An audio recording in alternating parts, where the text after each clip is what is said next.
qui, peut nous mettre en péril de temps en temps parce qu'on est forcément à distance des tirs par arme à feu.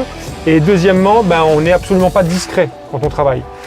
Et justement, les moyens proposés par Wescam nous permettent, de nous éloigner, de travailler donc en meilleure discrétion et de travailler avec une acquisition de plus de détails. Mais c'est un tout autre mode de travail à se réapproprier. Alors l'ensemble du système de vidéo retransmission est assez léger. Je ne pensais pas que ce serait aussi léger. On est sur une base à 60 kg, la boule fixée sous le nez de l'appareil, la console, le pupitre opérateur, plus tous les retransmetteurs et les postes radio.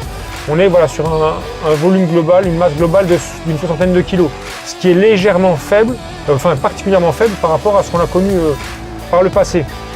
Donc absolument pas contraignant. Qui se compose sur le même principe d'une tourelle opérateur à l'avant. Donc la tourelle MX10 est plus compacte et plus adaptée au format de la S350. Comme elle est moins lourde, il y a moins de problèmes concernant le centrage de la machine.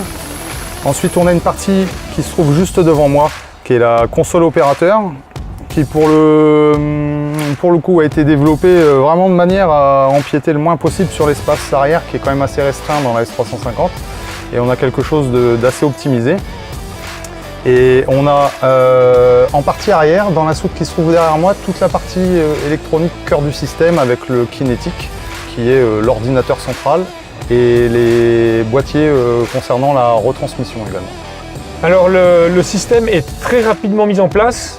Sur une machine prééquipée, une petite dizaine de minutes vont suffire, monter la boule et à faire partir la machine en mission opérationnelle.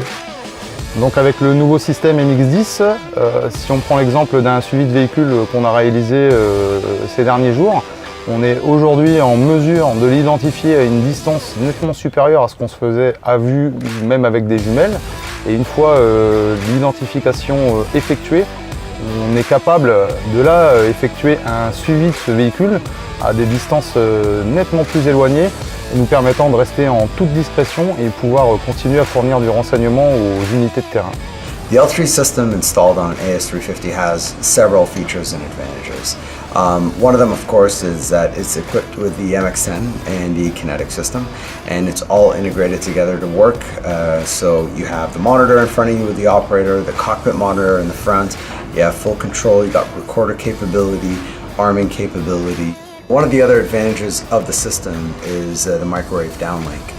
This microwave downlink, you have the access of transmitting right from the console, and with that system, it supplies the operator and the full ConOps much better situational awareness. Now you're transmitting that data to the ground, whether it's in a portable receive station or an actual fixed receive station, and they can get that information in real time, make decisions real time, and then actually move the helicopter in situations to perform whatever activity they need to perform.